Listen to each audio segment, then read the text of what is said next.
ಜೀವ ಉಳಿಸಬೇಕಾದ 108 ಆಂಬ್ಯುಲೆನ್ಸ್ ಇಂದು ಜನರ ಆಕ್ರೋಶದ ಕೇಂದ್ರ ಬಿಂದುವಾಗಿದೆ. ತುರ್ತು ಸೇವೆಯಲ್ಲಿನ ಅವ್ಯವಸ್ಥೆ ವಿರುದ್ಧ ಬೈಂದೂರಿನಲ್ಲಿ ಜನರ ಸಿಡಿದ ಆಕ್ರೋಶ. ಅಧಿಕಾರಿಗಳನ್ನ ನೇರವಾಗಿ ಪ್ರಶ್ನಿಸಿದ ಸಮಾಜಕೀಯ ಸೇನೆ.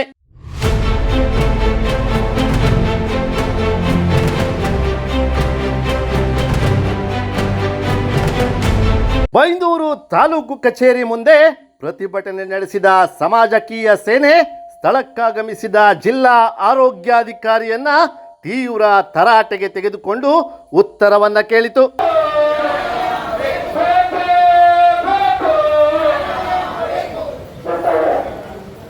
ಸಮಾಜಕೀಯ ಸೇನೆಯ ಸ್ಥಾಪಕ ಕೃಷ್ಣ ಪೂಜಾರಿ ನೇತೃತ್ವದಲ್ಲಿ ನಡೆದ ಪ್ರತಿಭಟನೆಯಲ್ಲಿ ತುರ್ತು ಸೇವೆ ಸಮರ್ಪಕವಾಗಿ ನೀಡದಿದ್ದರೆ ಹೋರಾಟ ಮತ್ತಷ್ಟು ತೀವ್ರಗೊಳಿಸುವ ಎಚ್ಚರಿಕೆಯೂ ಕೇಳಿಬಂತು. ಕೆಲಸ ಮಾಡುವ ಒಂದು ಸಂಘಟನೆ ಇವತ್ತಿನ ದಿವಸ ಗ್ರಾಮ ಪಂಚಾಯತ್ ಹಿಡಿದು ಗ್ರಾಮ ಪಂಚಾಯತ್ ಸ್ಟಾರ್ಟ್ ಆಗಿ ಯಾವುದೇ ಸರ್ಕಾರಿ ಕಚೇರಿಗಳಿಗೆ ಹೋಗಿ ಅಲ್ಲಿ ಭ್ರಷ್ಟಾಚಾರ ತುಂಬಿ ಹೋಗಿದೆ. ಜನಸಾಮಾನ್ಯರಿಗೆ ನ್ಯಾಯ ಸಿಗ್ತಾ ಇಲ್ಲ. ಸರ್ಕಾರದ ಎಲ್ಲ ಸೌಲಭ್ಯಗಳು ಜನಸಾಮಾನ್ಯರಿಗೆ ಸಿಗುವುದಿಲ್ಲ. ಅದು ಅಂತಹ ಸೌಲಭ್ಯಗಳು ಜನಸಾಮಾನ್ಯರಿಗೆ ಸರಿಯಾಗಿ ಸಿಗಬೇಕು ಅನ್ನುವುದೇ ಸಮಾಜಕೀಯ ಸೇನೆಯ ಮೂಲ ಉದ್ದೇಶ. ಸರ್ಕಾರಿ ಅಧಿಕಾರಿಗಳು ನಿಷ್ಠೆಯಿಂದ ಕೆಲಸ ಮಾಡಬೇಕು ಎನ್ನುವುದೇ ಸಮಾಜಕೀಯ ಸೇನೆಯ ಬಯಸ್ತದೆ. ಸಮಾಜಕೀಯ ಸೇನೆ ಯಾವುದೇ ವ್ಯಕ್ತಿಗಳ ವಿರುದ್ಧವಲ್ಲ, ಯಾವುದೇ ಅಧಿಕಾರಿಗಳ ವೈಯಕ್ತಿಕ ವಿರೋಧಿಗಳು ನಾವಲ್ಲ. ಭ್ರಷ್ಟ ವ್ಯವಸ್ಥೆ ಹಾಗೂ ಅನ್ಯಾಯದ ವಿರುದ್ಧ ಮಾತ್ರ ಸಮಾಜಕೀಯ ಸೇನೆ ಹೋರಾಡ್ತದೆ. ಅದಕ್ಕಾಗಿಯೇ ಇವತ್ತಿನ ದಿವಸ ನಾವು 108ರ ಸಮಸ್ಯೆ ಬಗ್ಗೆ ಮಾತಾಡಿದ್ದೇವೆ. ಯಾಕಂದ್ರೆ ಅದು ಸಂಪೂರ್ಣವಾಗಿ ಅಸ್ತವ್ಯಸ್ತವಾಗಿದೆ ಅಂತ ಇಡೀ ಕರ್ನಾಟಕದ ಜನರಿಗೆ ಗೊತ್ತುಂಟು. ಆದರೆ ನಾವು ಇಲ್ಲಿ ಬೈಂದೂರಿನ ಬಗ್ಗೆ, ಬೈಂದೂರಿನ ಜನರ ಕುರುಗಾಗಿ ಇವತ್ತಿನ ದಿವಸ ನಾವು ಇಲ್ಲಿದ್ದೇವೆ. ಜೀವ ರಕ್ಷಿಸುವ ಒಂದು ಮೂಲಭೂತ ಸೇವೆ ಅದು ಸಮಯಕ್ಕೆ ಸರಿಯಾಗಿ ಸಿಗುವುದು ಪ್ರತಿಯೊಬ್ಬ ನಾಗರಿಕರ ಹಕ್ಕು. ಅಂತಹ ಅತ್ಯವಶ್ಯಕ ಸೇವೆಯಲ್ಲಿ ನಿರ್ಲಕ್ಷ್ಯ ಇರಲೇಬಾರದು ಎನ್ನುವುದೇ ಸಮಾಜಕೀಯ ಸೇನೆಯ ಮುಖ್ಯ ಸ್ಪಷ್ಟ ಆಗ್ರಹವಾಗಿದೆ. ಸಾಮಾನ್ಯ ಜನರ ಸಮಸ್ಯೆಗಳಿಗೆ ಪರಿಹಾರ ಸಿಗಬೇಕು. ಯುವಜನತೆ, ಇಲ್ಲಿ ತುಂಬಾ ಯುವಜನತೆ ಎಲ್ಲ ಒಟ್ಟಾಗಿದ್ದಾರೆ. ಯುವಜನತೆ ಸಮಾಜದ ಅಭಿವೃದ್ಧಿಯಲ್ಲಿ ಭಾಗಿಯಾಗಬೇಕು, ಜನರ ಧ್ವನಿಗೆ ಬೆಲೆ ಸಿಗಬೇಕು ಎನ್ನುವುದೇ ಸಮಾಜಕೀಯ ಸೇನೆಯ ಮೂಲ ಉದ್ದೇಶವಾಗಿದೆ. ಬರುವುದಿಲ್ಲ. ಒಂದು ಉತ್ತಮ ಉದಾಹರಣೆ ಹೇಳಿದ್ರೆ, ಒಂದು ತಿಂಗಳ ಹಿಂದೆ ಹೆರೆಂಜಾಲು ಬಸು ತಂಗೊಂಡಾಳ ಹತ್ರ ಒಂದು ಅಪಘಾತ ಆಗ್ತದೆ 9 ಗಂಟೆ ಸುಮಾರಿಗೆ. ಆದರೆ ಬೆಂಗಳೂರಿನಿಂದ 108 ಬರ್ತದೆ. 9 ಗಂಟೆಗೆ ಕರೆ ಮಾಡಿದ 108 10 ಮುಕ್ಕಾಲಿ ಬರ್ತದೆ. 1 ಗಂಟೆ 45 ನಿಮಿಷದ ನಂತರ 108 ಬರ್ತದೆ. ಆದರೆ ಬಂದಂತ ಆಂಬುಲೆನ್ಸ್ ಅಲ್ಲೂ ಕೂಡ EMT ಸೌಲಭ್ಯ ಇರುವುದಿಲ್ಲ. ಯಾವ ರೀತಿಯ ಸಮರ್ಪಕವಾದ ವ್ಯವಸ್ಥೆ ಆ 108 ಇರುವುದಿಲ್ಲ. ಇದನ್ನ ಮನಗಂಡ ಸಮಾಜಕೀಯ ಸೇನೆಯವರು ಒಂದು ಹೋರಾಟ ಮಾಡಬೇಕು ಅಂತ ನಾವು ಮುಂದೆ ಹೋಗಿದ್ದೇವೆ. TH ಇರ್ಬೋದು, CH ಇರ್ಬೋದು, DC ಇರ್ಬೋದು, ನಮ್ಮ ಶಿವಮೊಗ್ಗ ಸಂಸದರಾದಂತ ರಾಘವೇಂದ್ರ ಇರ್ಬೋದು, ಶಾಸಕರಾದಂತ ಗುಲಾಶ್ವರ್ ಇರ್ಬೋದು, ಎಲ್ಲರಿಗೂ ನಾವು ಮನವಿಯನ್ನು ಮಾಡ್ತೀವಿ. ಯಾರಿಂದಲೂ ಕೂಡ ಪರಿಹಾರ ಸ್ಪಂದನೆ ಬಂದಿರಬಹುದು, ಪರಿಹಾರ ಆಗುವಂತ ಯಾವ ರೀತಿ ಮಾರ್ಗಗಳು ನಮಗೆ ಕೊಡಲಿಲ್ಲ. ಹಾಗಾಗಿ ನಾವು ಪ್ರತಿಭಟನೆ ದಾರಿಯನ್ನ ನೀಡಬೇಕಾಯಿತು. 108 ಅನ್ನುವಂಥದ್ದು ಈ ಜನರಿಗೆ ಸಂಜೀವನಿ ಆಗಬೇಕಾಗಿರುವಂತಹ ಒಂದು ವ್ಯವಸ್ಥೆ. ಈಗ ಆ ವ್ಯವಸ್ಥೆ ಆಗಿಲ್ಲ. ಇದೊಂದು ಯಮರಾಜನಂತೆ ನಮಗೆ ವರ್ತನೆ ಮಾಡ್ತಾ ಇದೆ ನೋಡಿ. ಯಾವುದೇ ಒಂದು ಕೊಟ್ಟು ಸಂದರ್ಭದಲ್ಲಿ ಜನರಿಗೆ ತಕ್ಷಣಕ್ಕೆ ನಮ್ಮ ಸೇವೆಯನ್ನು ನೀಡಬೇಕಾದಂತಹ ಒಂದು 108 ಅನ್ನುವಂತಹ ಒಂದು ಆಂಬುಲೆನ್ಸ್ ಆಗಸ್ಟ್ 14, 2008 ಕರ್ನಾಟಕ ಸರ್ಕಾರ ಈ ಒಂದು ಸೇವೆಯನ್ನ ಕರ್ನಾಟಕ ರಾಜ್ಯದಲ್ಲಿ ಆರಂಭ ಮಾಡ್ತದೆ. ಆ 108 ಟೋಲ್ ಫ್ರೀ ನಂಬರ್ ಅನ್ನ ಬಳಸಿ ಯಾವುದೇ ಒಂದು ತುರ್ತು ಸಂದರ್ಭದಲ್ಲಿ ಅಪಘಾತ, ಅವಘಡ ಅಥವಾ ತೀವ್ರ ಅನಾರೋಗ್ಯದಂತಹ ಸಂದರ್ಭದಲ್ಲಿ ಈ 108ಗೆ ಕರೆ ಮಾಡಿದ್ರೆ ಅದರಲ್ಲಿ ಒಂದು ರೋಗಿಗೆ ಅಥವಾ ಅಪಘಾತಕ್ಕೆ ಒಳಗಾದಂತಹ ಒಬ್ಬ ವ್ಯಕ್ತಿಗೆ ಬೇಕಾದಂತಹ ಪ್ರಥಮ ಚಿಕಿತ್ಸೆಯಿಂದ ಹಿಡಿದು ಘಟನೆ ನಡೆದ ಸ್ಥಳದಿಂದ ಆಸ್ಪತ್ರೆಗೆ ಸಾಗಿಸುವವರಿಗೆ ಏನೇನೋ ಆತನಿಗೆ ಆ ವ್ಯಕ್ತಿಗೆ ಯಾವ್ಯಾವ ವೈದ್ಯಕೀಯ ಸೌಲಭ್ಯಗಳು ಬೇಕೋ ಎಲ್ಲ ಸೌಲಭ್ಯಗಳನ್ನ ಒಳಗೊಂಡಂತಹ 108 ಒಂದು ಸಂಜೀವನಿಯಾಗಿ ಒಂದು ಆಪತ್ಬಾಂಧವನಾಗಿ ಜನರ ಜೀವನವನ್ನು ಉಳಿಸುವಂತಹ ಜೀವ ರಕ್ಷಕನಾಗಿ ಕಾರ್ಯವನ್ನ ಮಾಡ್ತಿರುವಂತಹ 108 ಆಂಬುಲೆನ್ಸ್ ಬರ್ತಾ ಬರ್ತಾ ತನ್ನ ಸೇವೆಯ ಗುಣಮಟ್ಟವನ್ನ ಕಳೆದುಕೊಳ್ತದೆ. 108 ಆಂಬುಲೆನ್ಸ್ ಜನರಿಗೆ ಸರಿಯಾಗಿರ್ತಕ್ಕಂಥ ಒಂದು ವ್ಯವಸ್ಥೆಯಲ್ಲಿ ಸಂತುಲಿತ ಅನ್ನುವಂತಹ ಒಂದು ದೃಷ್ಟಿಯಿಂದ ಸಮಾಜಕ್ಕೆ ಸೇವೆ ಮತ್ತು ಹೆಚ್ಚಾಗಿ ಈ ವ್ಯವಸ್ಥೆಯನ್ನು ಸರಿ ಮಾಡಬೇಕಂತ ಹೇಳಿ ಬಹಳ ದಿವಸಗಳಿಂದ ಒಂದು ಅಭಿಯಾನವನ್ನೇ ಇವತ್ತು ಅವರು ಸ್ಟಾರ್ಟ್ ಮಾಡಿಕೊಂಡಿದ್ದಾರೆ. ನಮ್ಮೆಲ್ಲ ಗೊತ್ತಿದ್ದ ಹಾಗೆ ಬಹಳ ವರ್ಷಗಳಿಂದ ಬೆಂಗಳೂರು ಸರ್ಕಾರಿ ಆಸ್ಪತ್ರೆಯಲ್ಲಿ ಆಗ್ತಕ್ಕಂಥ ಅವ್ಯವಸ್ಥೆಗಳು, ಸರಿಯಾಗಿರ್ತಕ್ಕಂಥ ಡಾಕ್ಟರ್ಗಳಿರ್ತಕ್ಕಂಥದ್ದು, ಸರಿಯಾದ ಸಮಯದಲ್ಲಿ ಚಿಕಿತ್ಸೆ ತೆಗೆದಿರ್ತಕ್ಕಂಥ ಸಮಸ್ಯೆಗಳು ಬಹಳ ವರ್ಷಗಳಿಂದ ಇದ್ದು ನಾವು ಅದನ್ನ ಖಾಲಿ ಅಲ್ಲಿ ಹಾಸ್ಪಿಟಲ್ ವಿಚಾರದಲ್ಲಿ ಮಾತಾಡ್ತಾ ಇಲ್ಲ, ಹಾಸ್ಪಿಟಲ್ ಮತ್ತು ಸರ್ಕಾರಕ್ಕೂ ಸಹ ಸರ್ಕಾರಗಳು ಸಹ ಹಾಳಾಗಿರ್ತದೆ. ಸರಿಯಾಗಿರ್ತಕ್ಕಂಥ ಮೂಲಭೂತ ವ್ಯವಸ್ಥೆಗಳು ಯಾವುದೇ ಸರ್ಕಾರ ಆಗಿರಬೇಕು, ಅವರು ಸಹ ಅದಕ್ಕೆ ಒಳಗಾಗಿರ್ತಕ್ಕಂಥ ಮಾತನ್ನು ಸಹ ಈ ಸಂದರ್ಭದಲ್ಲಿ ಹೇಳಲಿಕ್ಕೆ ಇಷ್ಟಪಡ್ತೇನೆ. ಸಾಮಾಜಿಕ ಕಳಕಳಿಯ ಕಿತ್ತು ಮೈಸೂರಿನಲ್ಲಿ ಇಂದು ಒತ್ತಿ ಉರಿತಾ ಇದೆ. ಈ ಒಂದು ಮಹತ್ತರ ವಿಷಯದ ಬಗ್ಗೆ ಸಮಾಜಕೀಯ ಸೇವೆ ಮತ್ತು ಬೇರೆ ಬೇರೆ ಸಂಘಟನೆಗಳ ಮುಖಾಂತರವಾಗಿ ದೀನ ದಲಿತರ ಮತ್ತು ಮಧ್ಯಮ ವರ್ಗದವರ ಹಾಗೂ ಎಲ್ಲ ವರ್ಗದವರಿಗೂ ಬೇಕಾದಂತಹ ವ್ಯವಸ್ಥೆ 108 ಅದೆಷ್ಟೋ ಜೀವಗಳನ್ನ ಉಳಿಸತಕ್ಕಂಥ ವ್ಯವಸ್ಥೆ ಕೂಡ 108. ಆದರೆ ಇತ್ತೀಚಿನ ದಿನಗಳಲ್ಲಿ ಬೆಂಗಳೂರಿನ ಸರ್ಕಾರಿ ಆಸ್ಪತ್ರೆಗಳನ್ನ ದುರವಸ್ಥೆ ನಾನು ಕಂಡಂತೆ ಬಹಳಷ್ಟು ಬಾರಿ ಬೇರೆ ಬೇರೆ ವಿಷಯದಲ್ಲಿ ಹಾವುಗಟ್ಟಿನ ಪ್ರಕರಣ ಇರಬಹುದು, ವಿಷ ಸೇವಿಸಿದ ಪ್ರಕರಣ ಇರಬಹುದು, ಅಪಘಾತದ ಪ್ರಕರಣ ಇರಬಹುದು. ಈ ಸಂದರ್ಭದಲ್ಲಿ ಬೆಂಗಳೂರು ಸರ್ಕಾರಿ ಆಸ್ಪತ್ರೆಗೆ ಬಂದಾಗ ವೈದ್ಯರ ಅಲಭ್ಯತೆ, ಸರಿಯಾದ ಚಿಕಿತ್ಸೆ ದೊರೆಯದೆ ಪ್ರಾಣವನ್ನ ಬಿಟ್ಟಂತ ಅದೆಷ್ಟೋ ಪ್ರಕರಣಗಳು ನಮ್ಮ ಕಣ್ಮುಂದೆ ಇವೆ. ನಮಗೂ ಕೂಡ ಎಷ್ಟೋ ಸಲ 108ಕ್ಕೆ ಫೋನ್ ಮಾಡಿದಾಗ ಜನರು ನಮಗೆ ಫೋನ್ ಮಾಡ್ತಾರೆ, ಬರುವುದೇ ಇಲ್ಲ. 108ಕ್ಕೆ ಫೋನ್ ಮಾಡಿದ್ರೆ ಬರುವುದಿಲ್ಲ, ಎಲ್ಲಿದ್ರಿ, ಅಲ್ಲಿದ್ದೆ, ಇಲ್ಲಿದ್ದೆ ಅನ್ನುವಂತ ಅವ್ರಿಗೆ ಒಂದು ಕೆಟ್ಟ ಅಭಿಪ್ರಾಯವನ್ನು ಕೊಡ್ತಾ ಇರ್ತಾರೆ. ಒಂದು ಸಾಮಾಜಿಕ ಕಳಕಳಿ ಇರತಕ್ಕಂಥ ಎಲ್ಲ ಯುವಕರು ಮತ್ತು ನಾಗರಿಕರು ಸೇರಿ ಬೆಂಗಳೂರಿನ 108 ಇದರ ವಿರುದ್ಧ ಪ್ರತಿಭಟನೆ ಮಾಡತಕ್ಕಂಥ ಪರಿಸ್ಥಿತಿ ನಿರ್ಮಾಣ ಆಗಿದೆ.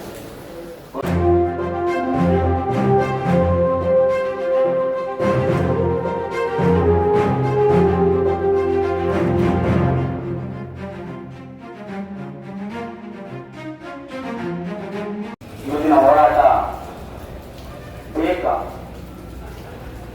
ಅಂದ್ರೆ ಸರ್ಕಾರ ಸರಿಯಾಗಿ ಕೆಲಸ ಮಾಡಿದ್ರೆ ಈ ಒಂದು ಹೋರಾಟ ನಮ್ಗೆ ಬೇಕಾ ಅಂದ್ರೆ ಇದರ ನಿಜವಾದ ಒಂದು ವಿಷಯ ಅಂದ್ರೆ ಸರ್ಕಾರ ಸರಿಯಾಗಿ ಕೆಲಸ ಮಾಡ್ತಾ ಇಲ್ಲ. ಈ ಒಂದು ಎಷ್ಟು ಭ್ರಷ್ಟಾಚಾರ ನಡೀತಾ ಇದೆ ಅಂದ್ರೆ ಆಂಬ್ಯುಲೆನ್ಸ್ ಬಂದಿದೆ, ಆಂಬ್ಯುಲೆನ್ಸ್ ನಲ್ಲಿ ನಮಗೋಸ್ಕರ ಬಂದಿದೆಯಾ ಅಥವಾ ಸರ್ಕಾರಕ್ಕೋಸ್ಕರ ಬಂದಿದೆಯಾ ಅಂತ ನನಗೆ ಡೌಟ್ ಬರ್ತಾ ಇದೆ. ಇವತ್ತು ಏನ್ ಕಾರ್ಯಕ್ರಮ ಹಮ್ಮಿಕೊಂಡಿದ್ದಾರೆ, ನಾನು ಆ ವ್ಯವಸ್ಥೆಯಲ್ಲಿ ಇದ್ದಾವ, ಯಾಕಂದ್ರೆ ನಾನು ರಕ್ತದಾನದಲ್ಲಿ ಕೆಲಸ ಮಾಡ್ತಾ ಇದ್ದೀನಿ. ಎಲ್ಲಾದ್ರೂ ಆಕ್ಸಿಡೆಂಟ್ ಆದ್ರೆ ನಾವು ಶುರು ಬೈನೂರು ಬಂದ್ರೆ ಕೈದಲ್ಲಿ 108 ಆಂಬುಲೆನ್ಸ್ ಇಲ್ಲ. ನಾವು ಯಾರ್ಯಾರು ಗಾಡಿಯಲ್ಲಿ ಅಪಘಾತ ಆಗಿದೆ ಅಂತ ಹೋಗಿದೆ ಅಂತ ತಗೊಂಡ್ ಬಂದ್ರೆ ಈಗ ಆ ವ್ಯವಸ್ಥೆನೇ ಇಲ್ಲ. ಇಲ್ಲಿಂದ ಏನಾದ್ರು ಮಾಡಿದ್ರೆ ಒಂದು ಕೆಲಸ ಕುಂದಾಪುರ ಅಲ್ಲೂ ಇಲ್ಲ. ಆ ರೀತಿ ವ್ಯವಸ್ಥೆ ಇದೆ. 93ನೇ ನೇರದಲ್ಲಿ ಗ್ರಾಮದಿಂದ ಇಡೀ ರಾಜ್ಯಕ್ಕೆ ಮಾದರಿಯಾಗುವಂತೆ ಒಂದು ಸಾಮಾಜಿಕ ಸೇವೆ ಎನ್ನುವಂತ ಒಂದು ಸಣ್ಣ ಯುವಕರ ತಂಡವನ್ನ ಎಲ್ಲ ಹಿರಿಯರು ಕೂಡಿಸಿಕೊಂಡು ಎಲ್ಲರೂ ಒಟ್ಟಾಗಿ ಒಂದು ಗ್ರಾಮದಲ್ಲಿ ಮುಂದೆ ಬಂದು ಇವತ್ತು ಬೆಂಗಳೂರು ವ್ಯಾಪ್ತಿಯಲ್ಲಿ ಒಂದು ಸ್ವಚ್ಛತೆ ಮಾಡುತ್ತಿದೆ. ಜನರನ್ನ ಎಚ್ಚೆತ್ತುಕೊಳ್ಳುವಂತೆ ಒಂದು ಮಾದರಿಯ ದಿಟ್ಟ ಹೆಜ್ಜೆಯನ್ನು ಇಡ್ತಾ ಇದೆ. ಈ 108 ಈ ವ್ಯವಸ್ಥೆ ಸರಿಯಾಗಬೇಕು. ನಮಗೆ ಸರ್ಕಾರವು ಒದಗಿಸಿದಂತ ಆಂಬುಲೆನ್ಸ್ ವ್ಯವಸ್ಥೆಯು ಇವತ್ತು ಕರೆಕ್ಟ್ ಆಗಿ ಕೆಲಸ ಮಾಡ್ತಿಲ್ಲ ಅಂತ ಹೇಳಿದ್ರೆ ಜನರಲ್ಲಿ ಇವತ್ತು ಯಾವುದೇ ಜಾಗೃತಿಯು ಬರ್ತಾ ಇಲ್ಲ. ಇಂತಹ ಜಾಗೃತಿಯನ್ನು ಮೂಡಿಸಲಿಕ್ಕೆ ಇವತ್ತು ಸಾಮಾಜಿಕ ಸೇವೆ ಅಂತ ಸಂಘಟನೆಗಳು ಮುಂದೆ ಬಂದಿವೆ. ಇದು ನಮ್ಮೆಲ್ಲರಿಗೂ ಬಹಳ ಖುಷಿಯ ವಿಚಾರ.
ಸಮಾಜಕೀಯ ಸೇನೆಯ ವತಿಯಿಂದ ಮತ್ತು ಇಲ್ಲಿ ಸೇರಿದ ಎಲ್ಲರೂ ಇದ್ದಾರೆ. ಎಲ್ಲ ಸಂಘ ಸಂಸ್ಥೆಗಳು, ಮಿತ್ರರು, ಯುವಕರು, ಎಲ್ಲ ರಾಜಕೀಯ ಪಕ್ಷದ ಕಾರ್ಯಕರ್ತರು ಎಲ್ಲರೂ ಇದ್ದಾರೆ. ಅವರ ವತಿಯಿಂದ ಮಾನ್ಯ ಮುಖ್ಯಮಂತ್ರಿಗಳು, ಕರ್ನಾಟಕ ಸರ್ಕಾರ, ವಿಧಾನಸೌಧ ಬೆಂಗಳೂರು ಅವರಿಗೆ ಮಾನ್ಯ ತಹಸೀಲ್ದಾರ ಬೈದೂರು ಇವರ ಮುಖಾಂತರ, ಅದೇ ರೀತಿಯಲ್ಲಿ ಮಾನ್ಯ ಆರೋಗ್ಯ ಮತ್ತು ಕುಟುಂಬ ಕಲ್ಯಾಣ ಸಚಿವರು ಕರ್ನಾಟಕ ಸರ್ಕಾರ ಇವರಿಗೆ, ಮಾನ್ಯ ಜಿಲ್ಲಾ ಆರೋಗ್ಯ ಅಧಿಕಾರಿಗಳು ಉಡುಪಿ ಜಿಲ್ಲೆ ಇವರ ಮುಖಾಂತರ ಸಮಾಜಕೀಯ ಸೇನೆ ಹೇಳುವ ವಿಷಯ, ಕರ್ನಾಟಕ ಸರ್ಕಾರದ 108 ಆರೋಗ್ಯ ಕವಚ ಉಚಿತ ತುರ್ತು ಆಂಬ್ಯುಲೆನ್ಸ್ ಸೇವೆ ಹಳಿ ತಪ್ಪಿದ್ದು,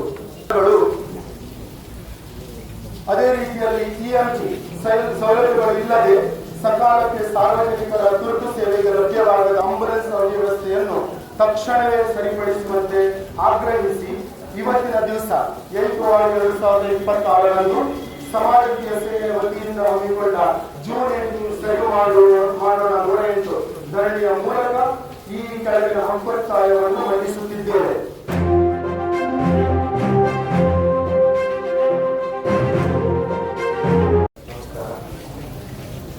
ನಾನು ನಿನ್ನೆಲ್ಲ ಮೊನ್ನೆ ಆಂಬ್ಯುಲೆನ್ಸ್ಗೆ ಇವತ್ತು ನೀವು ಮಾಡಿ ಹೋಗಿ ಅಂತ ಹೇಳಿದ್ರಿ. ನಿನ್ನೆಲ್ಲ ಮೊನ್ನೆ ಪರ್ಯಾಯ ವ್ಯವಸ್ಥೆ EMT ಮತ್ತು ಡ್ರೈವರ್ ಹೊಂದಿದ್ದಾರೆ ಸರ್. ಅದು ಮೊನ್ನೆಯಿಂದಲೇ ಸ್ಟಾರ್ಟ್ ಮಾಡಿದ್ದೀವಿ, ಶನಿವಾರದಿಂದ. ಹೌದಾ ಸರಿಯಾಗಿದೆಯಾ? ಗೊತ್ತಿಲ್ಲ. ಬಂದಿದೆ, ಕೆಲಸ ನಿರ್ವಹಿಸ್ತಾ ಇದ್ದಾರಾ?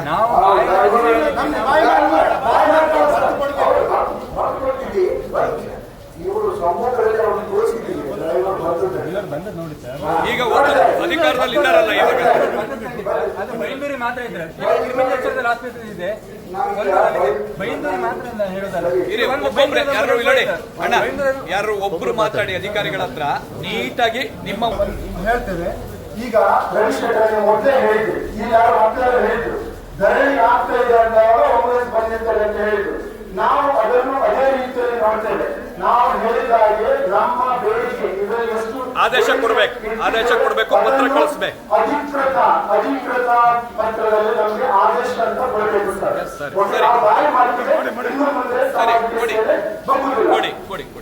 ನಾವು ಆದೇಶನೇ ಮಾಡಿದ್ದೀವಿ. ಒಂದನೇದು.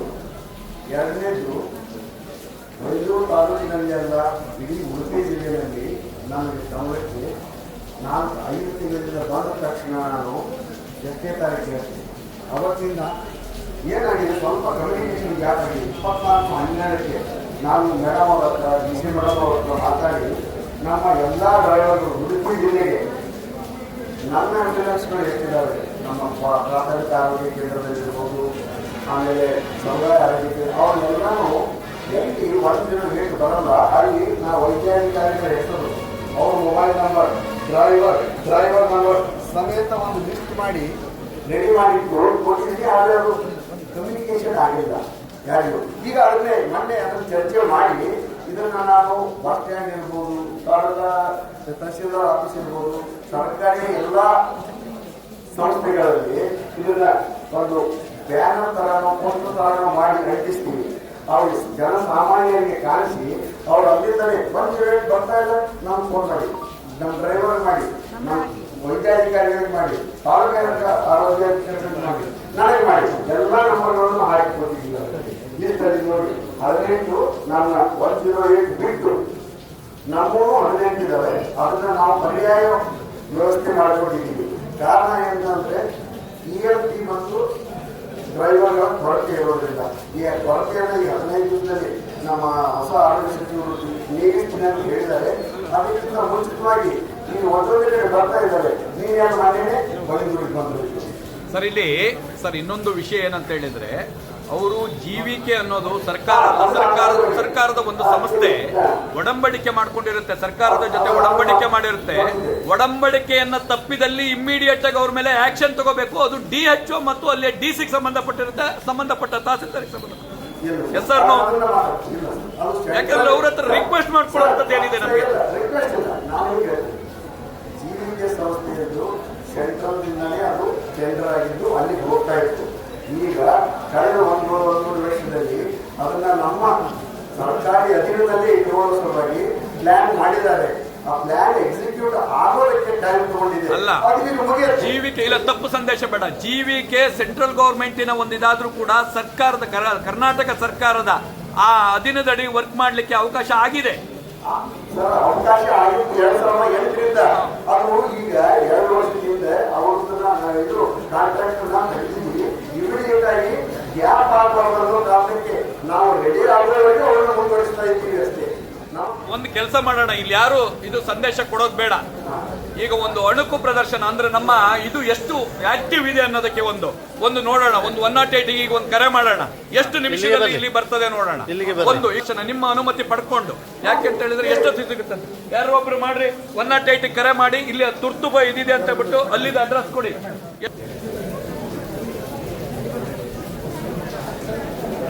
ಇಲ್ಲಿ ಏನಾಗಿದೆ ಗೊತ್ತಾ ಸರ್, ಒಬ್ಬ ಪಾರ್ಟಿ ಏನಾದ್ರೂ ಹೆಲ್ಮೆಟ್ ಅಕಸ್ಮಾತ್ ಮಿಸ್ ಮಾಡಿ ಬಂದಿದ್ದೆ ಹೋದರೆ ಅವ್ರನ್ನ ಹಿಡಿದು ದಂಡ ಹಾಕ್ತಾ ಇದ್ದೀರಿ.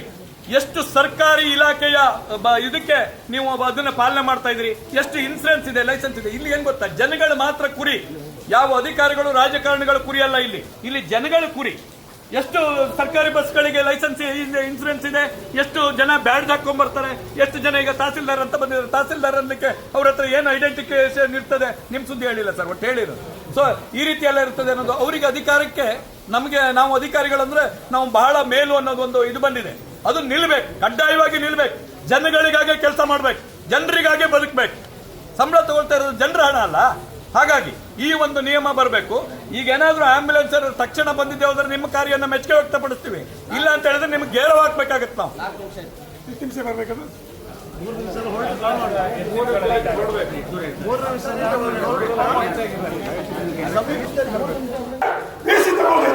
ನಿಮ್ಮ ಅಣ್ಣ ಕೆಲಸ ಮಾಡ್ತಕ್ಕಂಥವ್ರು ಆಫೀಸಿಗೆ ಬಂದಿದ್ದಾರೋ ಇಲ್ಲೋ ನಿಮಗೆ ಅದೇ ಮಾಹಿತಿ ಬರ್ತದೆ. ನಮಗೆ ಗೊತ್ತಾಗ್ತದೆ. ಬಿಸಿ ಮಾಡಿ, ನೀವು ಡಾಕ್ಟರ್ ಬಿಸಿ ಮಾಡಿ. ನೀವ್ ಹೇಳಿ, ಈಗ ನೀವೇ ಹೇಳ್ಬಿಡಿ, ಏನ್ ಕಾರಣ ನೀವ್ ಹೇಳ್ಬಿಡಿ. ನೀವ್ ಹೇಳ್ಬಿಡಿ. ಅಲ್ಲಿ ಸಮಸ್ಯೆ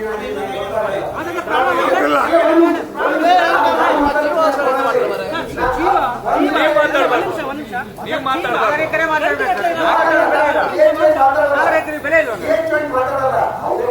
ಸರ್, ಫೋನ್ ಕಟ್ಟಾದಾಗ ಕಾನೂನಲ್ಲಿ ಏನಿದೆ ಅಂದ್ರೆ, ಫೋನ್ ಕಟ್ಟಾದಾಗ 118 ಹೋದಾದ್ರೆ ಈ ಜಿಲ್ಲೆಯಲ್ಲಿ ನಿಮ್ಮ ಎದುರುಗಡೆನೆ ನಾವು ಅಣುಕು ಪ್ರದರ್ಶನ ಮಾಡಿರುವಂತದ್ದು. ನಿಮ್ಮ ಎದುರುಗಡೆನೆ ನಿಮಗೆ ಅದ್ರ ಭಾವನೆಗಳನ್ನ ತಿಳಿಸಬೇಕು ಅಂತೇಳಿ. ಇಲ್ಲಿ ನೋಡಿ ಸಾಹೇಬ್ರೆ, ನೀವು ಇವತ್ತು ಪ್ರತಿಭಟನೆ ನಡೀತಾ ಇದೆ ಅಂತ ಹೇಳ್ಬಿಟ್ಟು ಸಾಮಾನ್ಯಕ್ಕೆ ಜಿಲ್ಲಾಡಳಿತಕ್ಕೆ ಗೊತ್ತಿದೆ. ಎಲ್ಲ ಕಡೆನೂ ಮಾಹಿತಿ ಹೋಗಿರ್ತದೆ, ಇಂಟೆಲಿಜೆನ್ಸ್ ಇರ್ತದೆ. ಇಷ್ಟು ಮಾಹಿತಿ ಇದ್ದು ಕೂಡ ಇಷ್ಟು ಲೇಜಿ ಮಾಡ್ತಾರೆ ಅಂದ್ರೆ ಬೇರೆ ಸಮಯದಲ್ಲಿ ನಮ್ಮವ್ರನ್ನ ಎಷ್ಟು ಹಿಂಸೆ ಕೊಡ್ಬೋದು.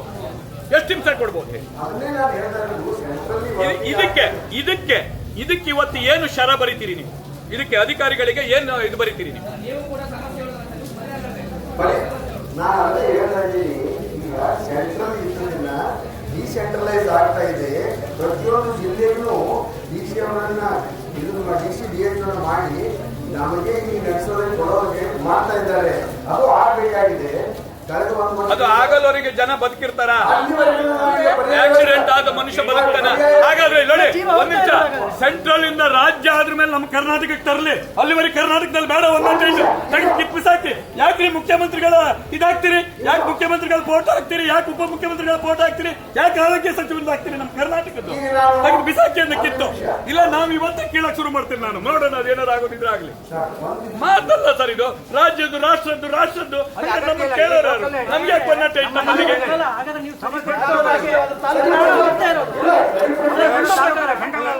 ಎನ್ಕ್ವೈರಿ ಮಾಡಿ ಅವ್ರ ಮೇಲೆ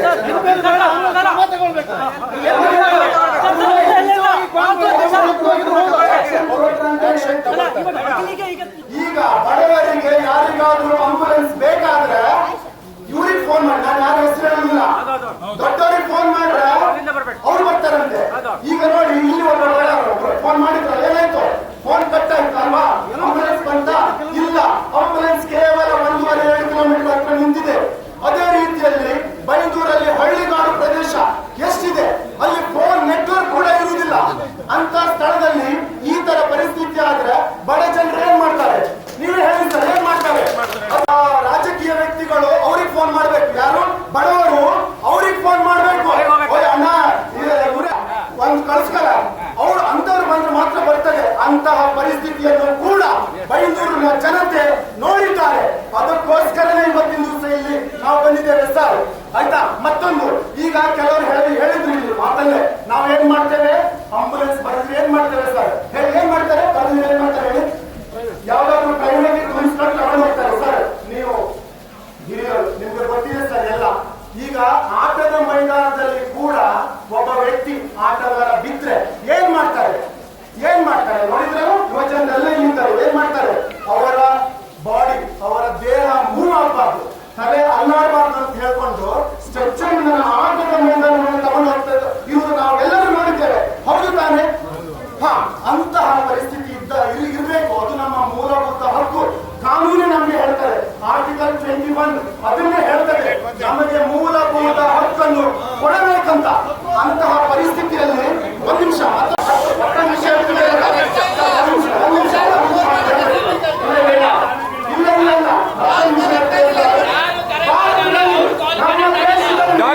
ನೋಡಿ ವಾಗ್ವಾದ ಬೇಡ, ಅಧಿಕಾರಿಗಳು ಇಟ್ಕೊಂಡು ವಾಗ್ವಾದ ಮಾಡೋಣ.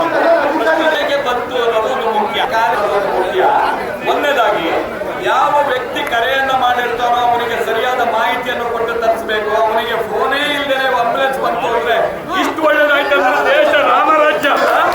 ಯಾರು ಕಾಲು ಹೋಗಿದೆ ಅನ್ನೋದು ಬೇಕು, ಯಾರು ಕಾಲು ಹೋಗಿದೆ ಅನ್ನೋದು ಬೇಕು ಸರ್. ಅದಾದ ನಂತರ ಆಂಬುಲೆನ್ಸ್ ಅನ್ನ ಚೆಕ್ ಮಾಡಿ, ಆಂಬುಲೆನ್ಸ್ ಅಲ್ಲಿ ಆಕ್ಸಿಡೆಂಟ್ ಇದೆ ಅಂತ ಒಂದು ಚೆಕ್ ಮಾಡಿ, ಮತ್ತೆ ಡಾಕ್ಟರ್ ಇದಾರೆ ಅಂತ ಒಂದು ಚೆಕ್ ಮಾಡಿ. ಆಯ್ತು, ಅವ್ರು ಇದಾರೆ ಅಂತ ಒಂದ್ಸಲ ಕ್ಲೀನ್ ಚೆಕ್ ಮಾಡಿ, ಆಯ್ತಾ? ಇದೇ ರೀತಿ ಸರಿ ಆಯ್ತು. ಈಗ ನೀವು ಸಮಯಕ್ಕೆ ನೀವಾಗ ಏನೋ ಮಾಡಿ ತರಿಸಿದ್ದೀರಿ, ಅದನ್ನ ಅಭಿನಂದನೆಯನ್ನ ನಾವು ಕೊಡ್ತೀವಿ. ಯಾಕಂದ್ರೆ ಒಬ್ರು ಅವ್ರು ಹೇಳಿದ ತಕ್ಷಣ ಹೊರಗಡೆ ಹೋಗಿ ಫೋನ್ ತಗೊಂಡು ಅವ್ರು ಯಾರಂತ ಅವ್ರ ಮೊಬೈಲ್ ಚೆಕ್ ಮಾಡಿ ಹೇಳ್ತಾರೆ. ಒಂದು ನಿಮಿಷ ಸರ್, ನಿಮ್ಮ ಸುದ್ದಿ ಹೇಳೇ ಇಲ್ಲ, ನೀವ್ಯಾಕೆ ನಾನು ಹೇಳಿದ್ದೀರ ಸರ್, ನಿಮ್ಮ ಸುದ್ದಿ ಹೇಳೇ ಇಲ್ಲ. ಎಷ್ಟು ನೋಡ್ತಾ ಇರ್ತೀನಿ ಅಂತ ರಾಜ್ಯ ಮತ್ತು ಹೋರಾಟ ಮಾಡೋದು ನಾನು. ಒಬ್ಬರು ಚಲಾವಣೆಯನ್ನು ನಾನು ಗಮನಿಸ್ತಾ ಇರ್ತೇನೆ. ನೀವು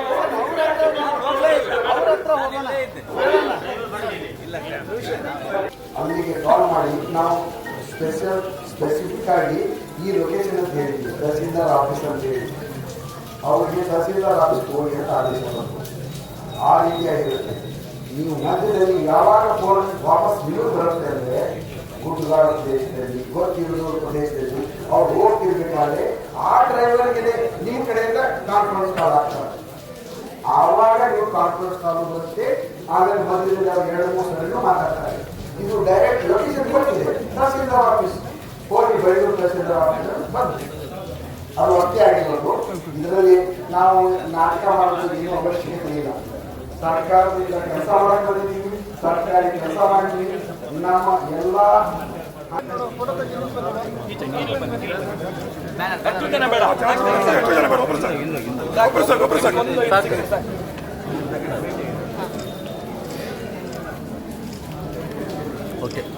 ಅವ್ರು ಕೂಡ ಕೊಡ್ತಾ ಇದ್ದಾರೆ.